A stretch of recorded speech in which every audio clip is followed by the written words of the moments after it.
Good morning. Looks like we're live and the microphone is catching audio and the preview is working as well. All right, so it should be good.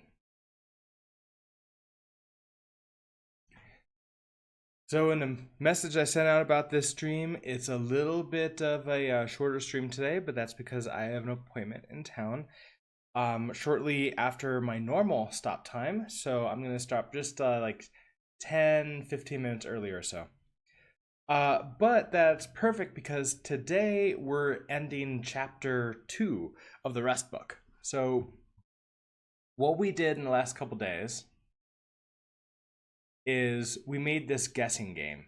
But after we made the official guessing game, which was where we made we put in uh our well, the computer created a random number and we guessed. We then switched it to where the computer would we would create a random number and a computer would guess. So, slightly more complicated in some ways. But what I want to do now is attempt to debug. Not debug. It's not debugging. This is the problem about early morning streams. It is about me waking up. All right, so the reverse guessing game. What I want to do is come into this logic here a little bit and see if I can't refactor this just a little bit, because I want to. This logic here is incredibly similar to each other, and I'm wondering if I could maybe create a function that does it for us. Because these ones we're creating strings, that seems to be fine. We're setting the secret. I don't think we're even using min possible secret. It's not necessary, so I can remove that. Our initial guess is 50. We could even change this to be a random number between 0 and 100. That would be very interesting. Our last guess change amount. We're tracking that so we can sort of like cut that in half, or cut that in half, then either add or go down with that. All right, so welcome to the game. We could throw this into a function, but I don't know. I'm wondering if this would also be good as like an enum, where I can just sort of step through it as part of the game. That might be interesting too. Okay, getting number didn't work. All right, so we're gonna get the secret number from the player. We convert it immediately into a unsigned 32-bit integer. Then we begin our forever loop. And then the computer begins to guess.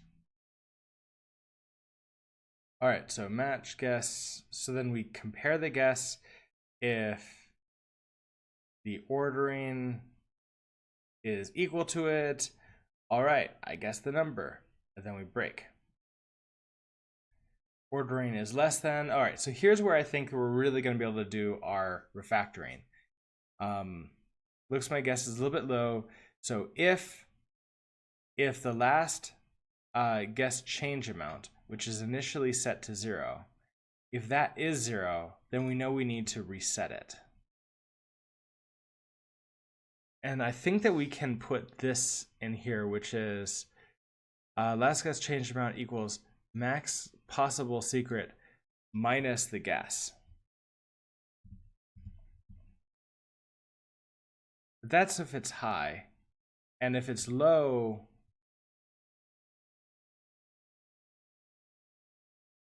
okay, otherwise we're going last guess change amount equals last guess change amount divided by 2. This happens both times right there, so I think we can create our own function. So we have function main here. Let's come down and just try creating a function. calculate new last guess amount. All right, so I haven't read the documentation on how to create functions yet. That's actually the next chapter, but I'm going to see if I can guess and figure this out. So I want to take in last guess change amount. I'm wondering if I could just put in the... I don't even think I need the locations in memory. I think I just need the variables themselves, like the values of them. Last guess change amount, last guess change amount. This is going to be divided by 2, so it's really just a last guess.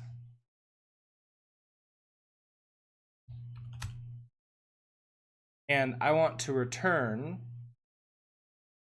well, return last guess divided by 2. And the idea is that last guess change amount will now be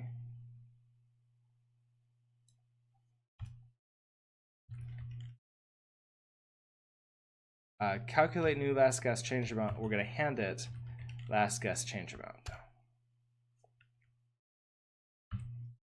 Let's make this a little bit bigger.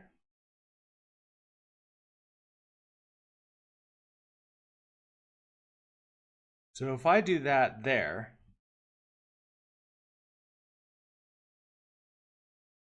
we'll copy that line and also put it right here. Now I know I could probably also just pass the direct location into memory. Then I would be able to just change it in memory, but that feels like a side effect for this function. I don't want to do that. I want to create this a little, keep it a little bit more functional. All right, so let's try, we're in chapter 2, the reverse guessing game. We're gonna do cargo run. That did not like it.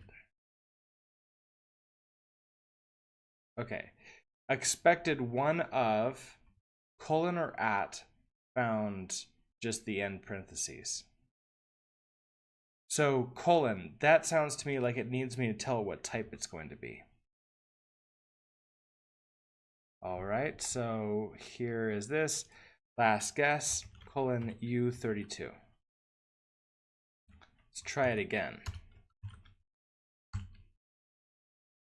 Mismatch types. Expected U32 found open close parentheses. Oh, interesting. Does that mean I need, well, because like last guess is immutable, I wonder if I need, parentheses was sent in. So this was not sent in here.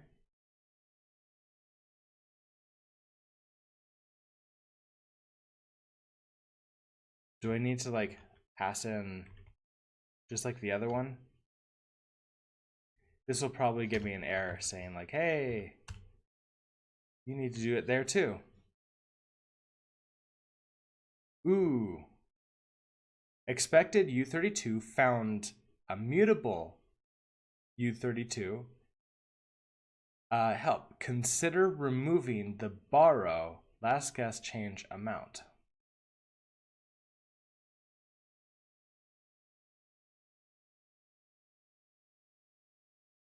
Consider removing the borrow.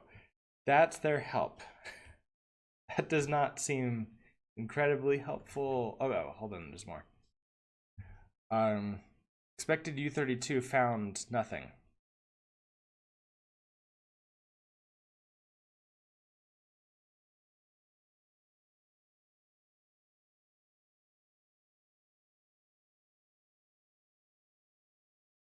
Okay, so if I come down here, and the answer is maybe we can't do this yet because we need to just read chapter 3 and read about how the functions and work.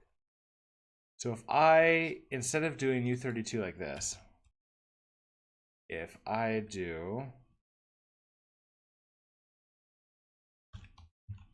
and last guess, I mean, it might even be mute.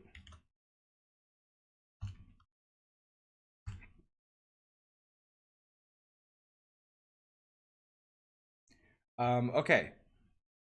Expected one of in this function.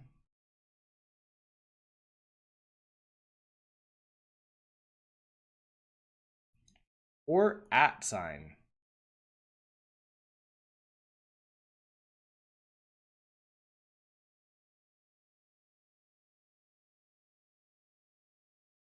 So it definitely did not like that there. And if I have U32,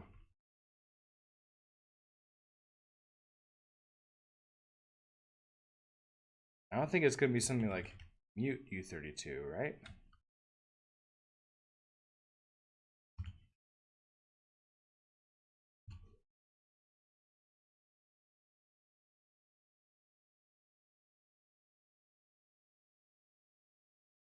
Yeah, it didn't like the keyword mute there. So unsigned integer, 32-bit.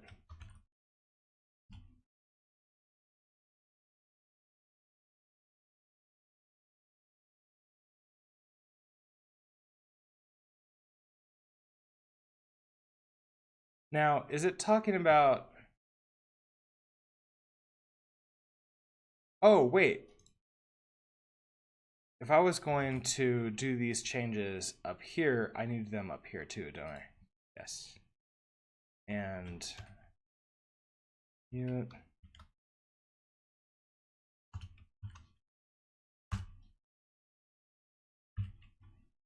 Okay, that's 5 errors now. Expected U32 found and mute U32. Last guess change amount.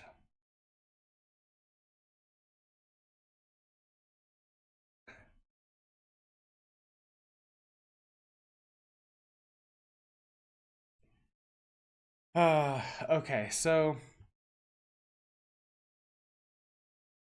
it doesn't seem to be happy with my attempt to do functions, and I think the answer is that I need to move on to the next chapter, and then I'll be able to come in and refactor this, because right now this would be nice to sort of change that, and I would potentially be able to calculate these two in functions, or maybe just put this entire thing into like a hey, calculate last guess amount and just pass it in current last guess and other things. But right now it doesn't seem like I'm gonna be able to do that. So I'm gonna undo till this is gone.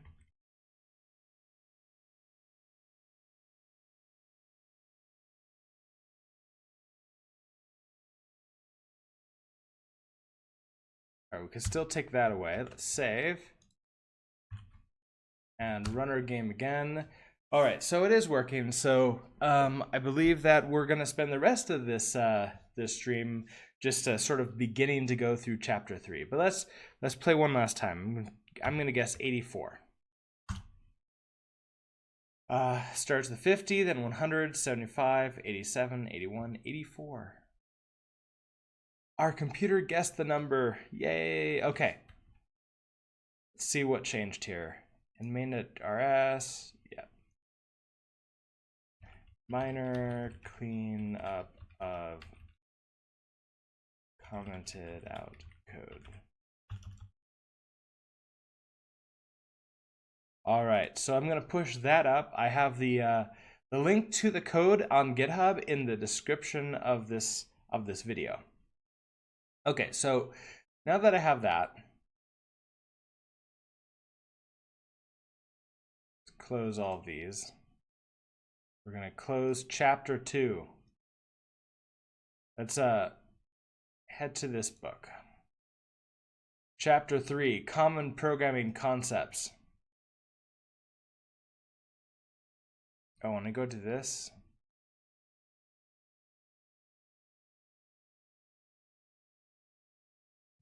Is that 3.1? Oh, it is.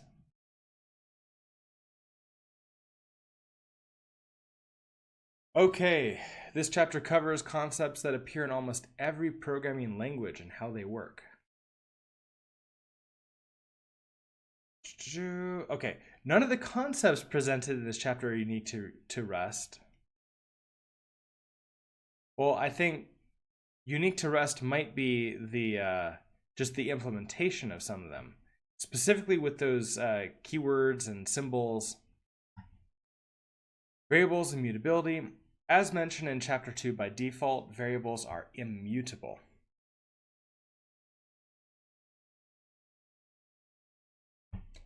All right. Good morning, Michael. Welcome to the stream. Let's see.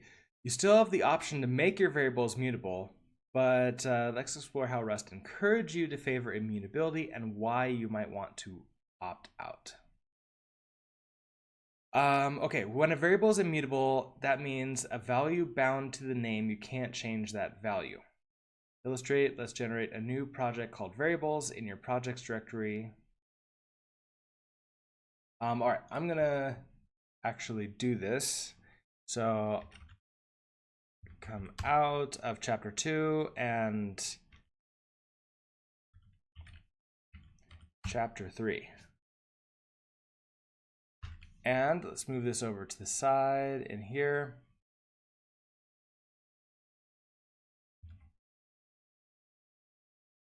There we go. All right, so we're going to create variables. So cargo new dash dash bin variables.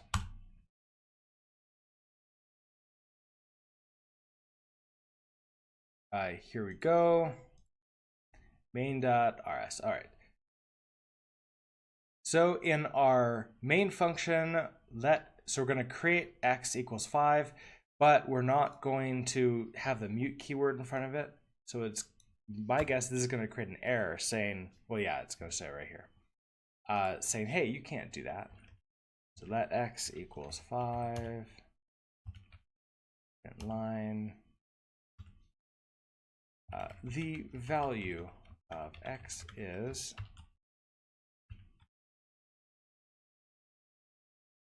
x. And then we can attempt to say x equals 6 now, and that's going to fail.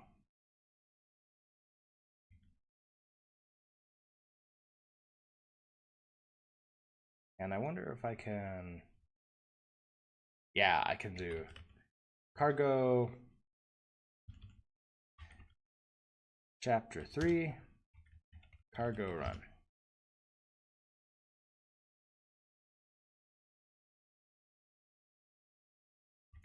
cd into variables cargo run. And now we get this, yeah. Cannot assign twice to immutable variable x. First assignment x, cannot assign twice, yes. What I do like about these error messages is they do have these colors, which makes it really easy to see what they're trying to tell you. What I don't like is sometimes they still assume knowledge about the language. Like very, very specific knowledge about the language. Even though they pretend to not almost. It's really hard. Okay, save and run the program using cargo run. We'll get this error. Does Rust care about white space? I do not believe it does. So if I do something like this, well, actually that won't matter because it doesn't get to that point. If I don't have this line and I do that and I save,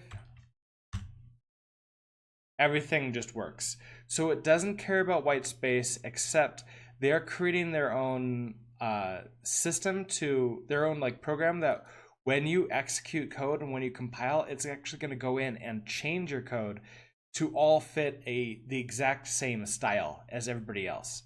So they're going to enforce that eventually. And that's what it sounds like. Okay, so Shows you how the compiler helps you find errors in your programs. The error indicates the cause of the error that we cannot assign because try to assign a second value. It's important that we get compile time errors when we attempt to change a value that we previously designated as immutable because this situation can lead to bugs. Well, okay, so it's currently going through and telling us like the reason why we want immutability in our variables. And that's because like if we're very conscious about it and we say, hey, we don't want this variable to change, and then we accidentally do later, yeah, that can cause some major problems. But mutability can be useful. Variables are immutable only by default. We can make them mutable by adding mute in front of the variable name. In addition to allowing this value to change, it conveys intent to future readers of the code by indicating that other parts of the code will be changing this variable value. So here's where we can now let mute x. And now this will work just fine. Value of x is 5. Value of x is 6. Using mute, we're allowed to change the value that x binds. In some cases, you'll want to make a variable mutable because it makes the code more convenient to write than an implementation that only uses immutable variables. Okay, yeah, so they then talk about the memory problem. In cases when you're using large data structures, mutating an instance in place may be faster than copying and returning newly allocated instances. So if we have basically an array, the equivalent of an array with a huge number of objects, and we want to sort that array, we could create a brand new array and return that, or we can sort it in place.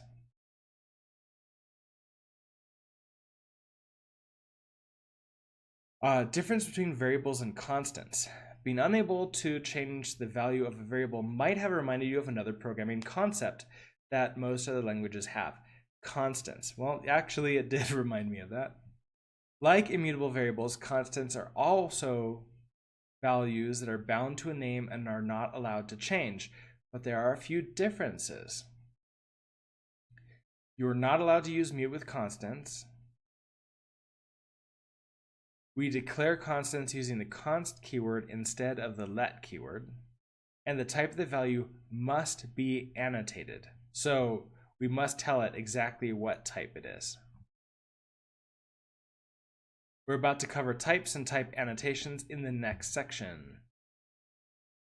Constants can be declared in any scope, including the global scope, which makes them useful for values. Ooh, wait, can I not do that? Here, can I not say this?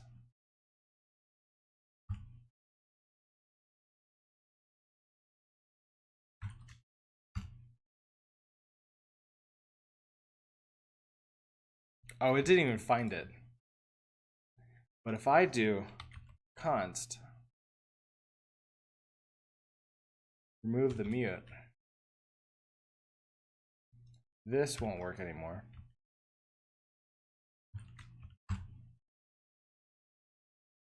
Expected colon, so I need to say that it's a U32 integer.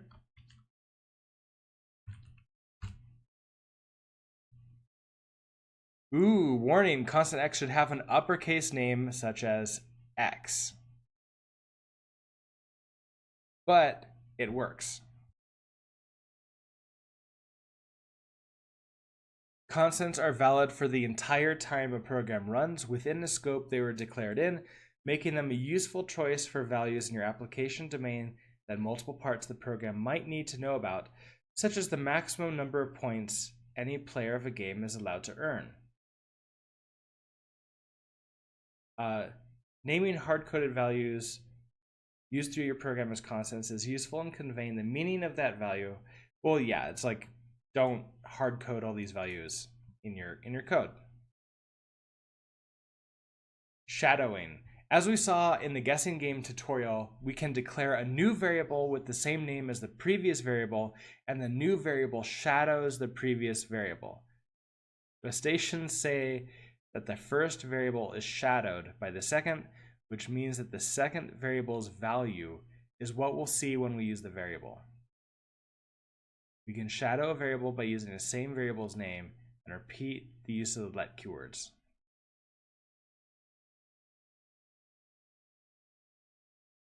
Okay, so basically we're just creating new versions of X, or is it keeping the other place in memory too? Like, are there now 3 X's?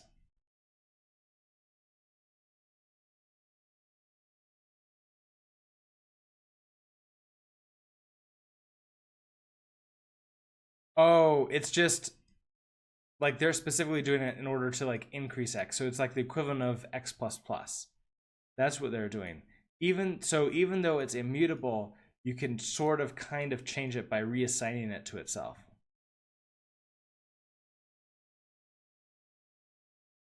So if we do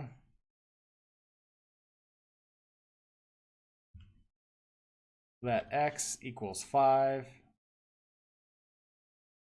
let X equals X plus 1, then this will work.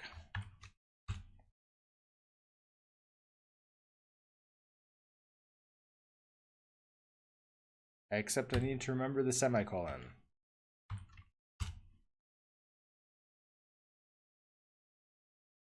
Yeah, no warnings, no anything.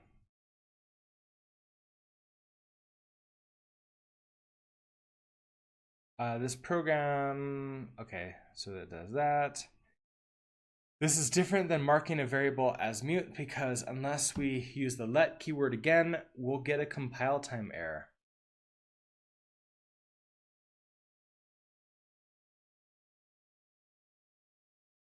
The other difference between mute and shadowing is that because we're effectively creating a new variable when we use the let keyword again, we can change the type of the value, but reuse the same name. Oh, interesting.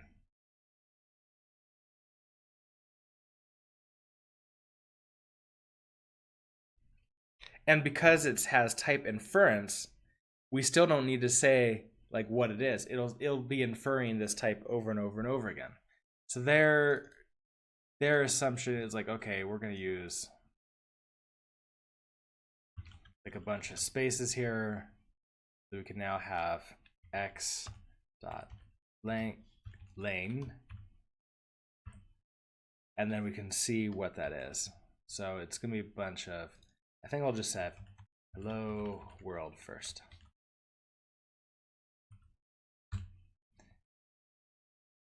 I keep on forgetting these semicolons. All right, hello world, and then that's 11. That's 11 characters long.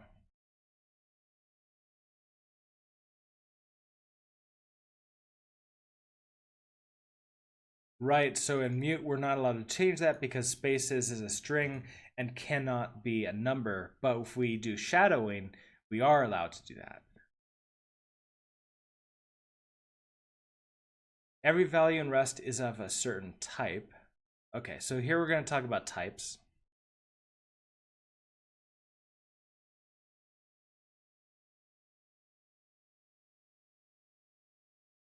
And we can annotate using this colon method.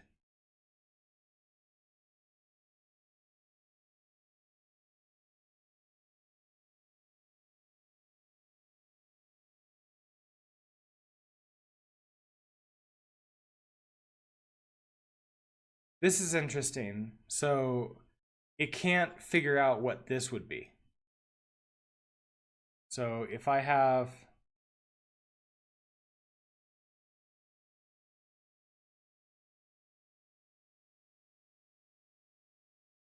what is this? This is what do they call this?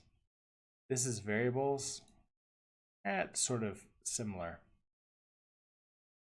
I might create another type one though. All right, let's go back and create types.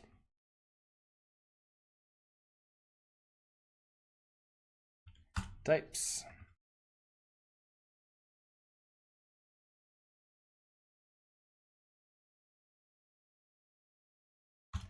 All right, so first in here we have our, we're gonna do our guess.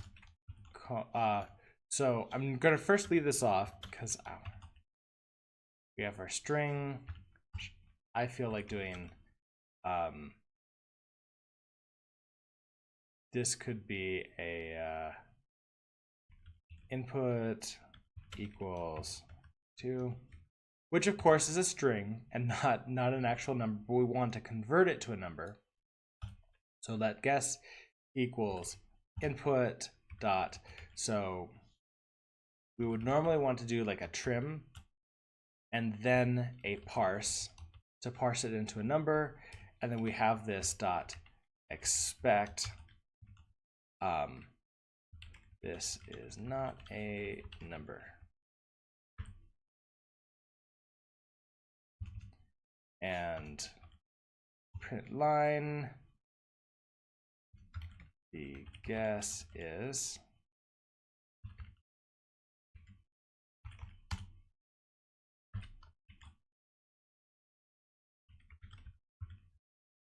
where are we? We're going to types cargo run. Yeah, and so we get this, okay, cannot infer type for this underscore. I've seen this underscore before. I think that it's like, it's basically whatever type. So it can't figure out, like it's gonna be, there's multiple, I guess there's multiple types that can be returned from this. So therefore, we have to say U32.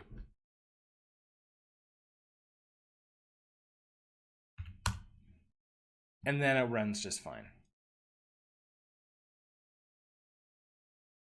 Scalar types. A scalar type represents a single value.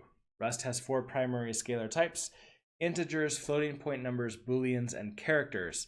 You'll likely recognize these from other programming languages, but let's jump into how they work in Rust. Okay, integer is a number without a fractional component.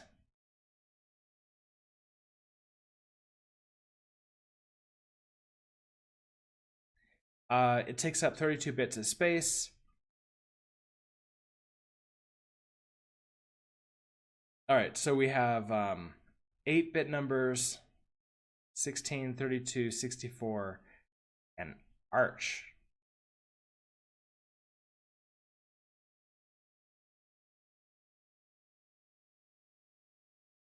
I wonder, would this work with a, I guess I could do unsigned as U8. This work as U8?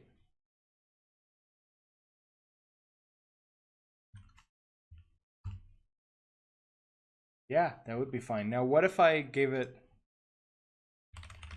really large number?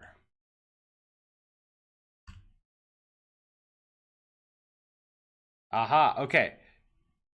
Redmayne panicked at, this is not a number, because it's too large for it. So if I switch over to 32, see what it does here.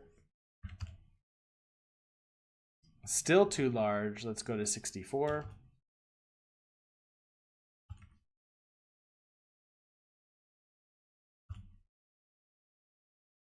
And then it works.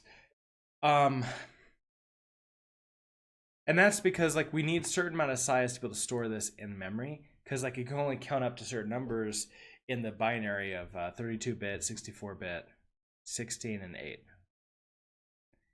This architecture, is this like for really, really large ones? There's a Q in there. Like, so now can I do U size? Nope, doesn't even allow that.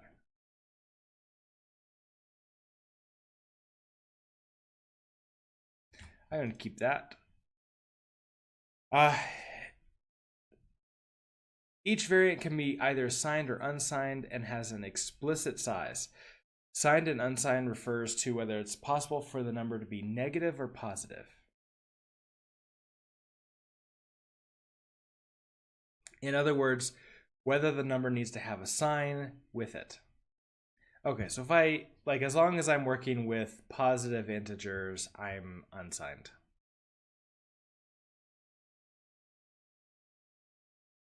Signed numbers are stored using 2's complement representation.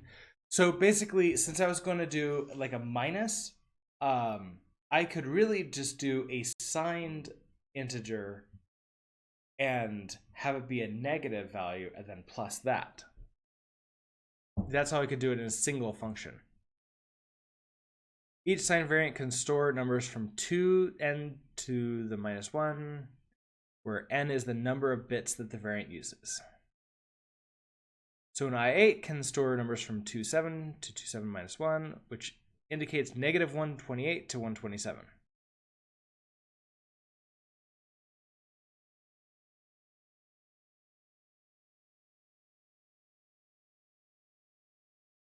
And of course, unsigned just goes from 0 all the way to it. Additionally, the I size and U size types depend upon the kind of computer your program is running.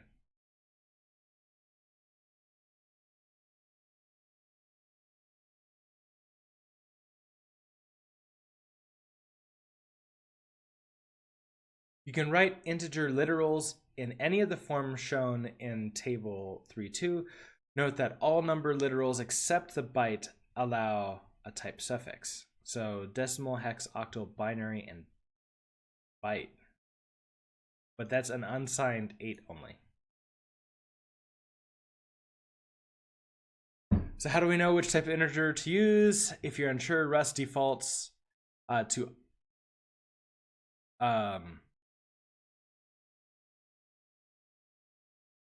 is that signed? Yeah, I is signed. It's generally the fastest even on 64-bit systems.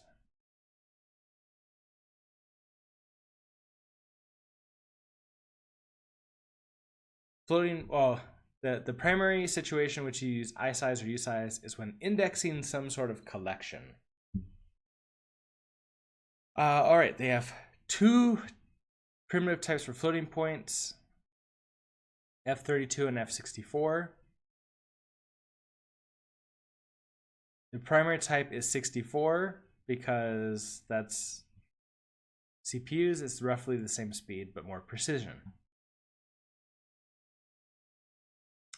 And according to the IEEE 754 standard, I believe that means that we're going to have the same problems. So if I have, I want to try, come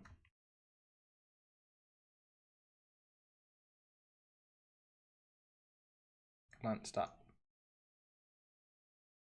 Comment you out.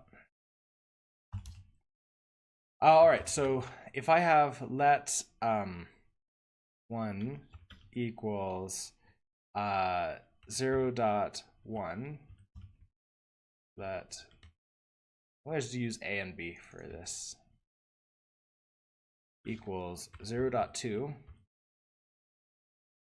print line, and I want A plus B. Let's see if you have the problem. You do! Okay. So this is the same problem that everybody complains about in JavaScript. It can't handle but numbers. But that's because in JavaScript, it's using IEEE's IEEE's float standard. So unfortunately, like, this is just the problem with all floats in every language with our architecture, is it has this problem that can throw off things eventually if you're working with large data sets. All right, numeric operators. It is 7:40 now, so I still have a bunch of this to go through. So what I'm going to do is make a note that I am in the numeric operations section. There we go. I'm going to put this into our README. Chapter 3, numeric operations. Let's go ahead and get this pushed on up to GitHub. All these are fine. Beginning to work on chapter 3. And gonna push that on up to GitHub. Anyways, it is a shorter stream, but normally I'm streaming on weekdays between 7 a.m. and 8 a.m. on Mountain Time. We're initially going through this Rust book to learn Rust, and then I'm hoping to, after I'm done with that, start making fun little side things, either with Rust or whatever is the appropriate language for me to use, or at least the most fun. So with that, I hope that you have a great day, and if you're watching the VOD, I hope that your day has been great. I'll see you next time, and click.